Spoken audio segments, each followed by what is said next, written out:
ఒక క్రైస్తవుడు, ఒక విశ్వాస చెప్పే మాట ఏంటో తెలుసా? ఈ బాధలకి, ఈ శ్రమలకి ఏదో అయిపోతున్నట్లుగా, ఏదో జరిగిపోతున్నట్లుగా, ఏదో ప్రాణం పోతుందన్నట్లుగా భయపడాల్సిన పని లేదు. అందుకే అక్కడ అంటున్నాడు, మేము అధైర్యపడము.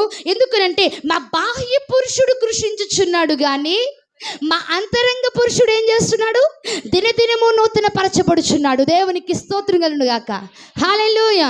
బాహ్య పురుషుడు శరీరం కృషించినట్లుగా ఉండొచ్చు, శరీరం లొంగిపోయినట్లుగా ఉండొచ్చు, పాడైపోయినట్లుగా ఉండొచ్చు. చాలా మంది అంటారు మొహం చూసి, ఏమ్మా అలా ఉన్నావు, చిక్కిపోయావు, సన్నగా అయిపోయావు, లేకపోతే పాడైపోతున్నావు, ఏమైంది? అపోస్తలుడైన పౌలు అంటున్నాడు, బాహ్య పురుషుడు అనగా శరీరం కృషించినట్లుగా ఉండొచ్చు, అది సొమ్మసిల్లినట్లుగా ఉండొచ్చు, అది బాధపడినట్లుగా ఉండొచ్చు, కానీ ఆంతర్య పురుషుడు ఒకడు ఉన్నాడు.